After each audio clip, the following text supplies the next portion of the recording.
Bitcoin news, Yahoo. Oh, Yahoo, very trustworthy people, Yahoo Finance. But the information here is good. The people who have been investing in the Bitcoin ETFs, for lack of a better term, have diamond hands. I don't know that I would call it diamond hands, but this is still a pretty strong indication here. I want to talk about ETF flows real quickly, and that's because even though we saw some flows out of ETFs last Friday, I was tracking the Thursday to Thursday flows, and despite all of this pressure, all the selling and all the volatility that we've seen over the last month, we're still seeing inflows into the ETFs, and I think that's a positive story. You take out those two grayscale ETFs, so spot Bitcoin and spot Ether ETFs that have higher fees, we actually had additions of about $250 to $300 million in those ETFs from Thursday to Thursday. So on that front, it looks like the new people who are investing in these ETFs, for lack of a better term, they have diamond hands. Also want to consider that the dollar is up today. So we're seeing not only Bitcoin, a little bit of a weakness in Bitcoin, but we're seeing some strength in the dollar. And interestingly, we're also seeing record highs in gold. So maybe something's underfoot there, something we'll be tracking in the hours and days to come. Guys, I want to... Wait, what? Hold on. Let me watch that again. Uh-oh, our internet's fading here. Too much Yahoo. All right, let me watch that again. I want to rehear that part. Also want to consider that the dollar is up today. So we're seeing not only Bitcoin, a little bit of a weakness in Bitcoin, but we're seeing some strength in the dollar. And interestingly, we're also seeing record highs in gold. So maybe something's underfoot there, something we'll be tracking in the... Okay, let me think about that. So he just told us that for the week, when we saw Bitcoin go down 25%,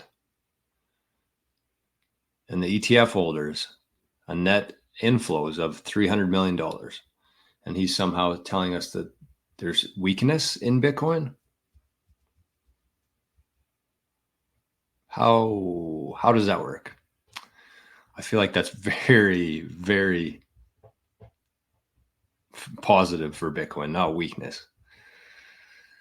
Anyways, so that's good news. We watched like I said, we watched the video yesterday on BlackRock's Bitcoin journey. Was very interesting.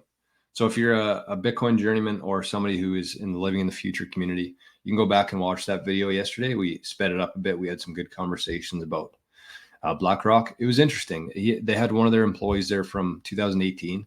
He was talking about how BlackRock went from where they were when he started to today.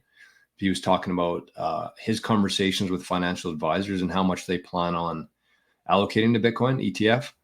And he talked about how there's three different types of investors here. And I forget what he used, but the second two, he said that it's going to be a much longer journey for them. And one of them was the advisors, the financial advisors to get there.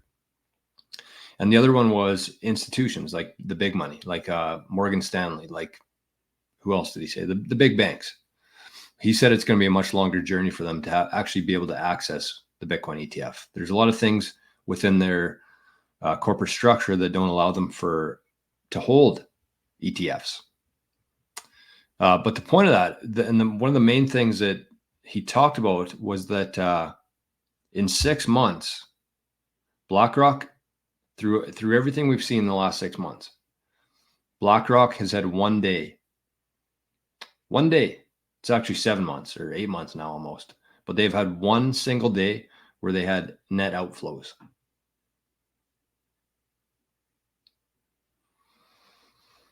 And I don't really care if you like it or you hate it. That does not matter. It's not really up to you, and you have no ability to change it. But the fact that the biggest institution, the biggest company on earth, has been buying Bitcoin for 8 months straight, and they've had one day where they've had negative outflows.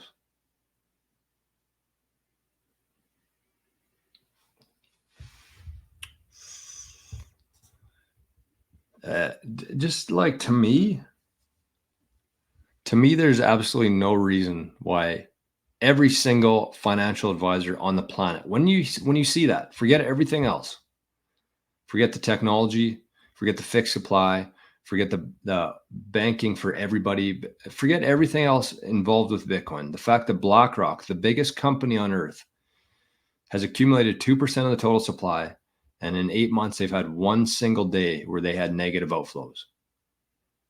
Any financial advisor who sees that and does not recommend their clients hold some Bitcoin should be sued to oblivion for that.